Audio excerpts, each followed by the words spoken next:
सापडलाय कापसा तर त्याच्या समोर केदारनाथ डेरवण अतिशय महत्वाची लढत फुलटत प्रकट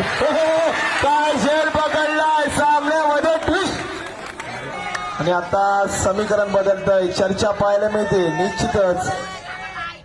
हो धावबाद होण्याचा धोका आणि या सामन्यामध्ये ट्विस्ट आणि एक बाजूला डेरवण तर दुसऱ्या बाजूला कापसा विरुद्ध आणि टॉप झाली सामना फसलाय ट्विस्ट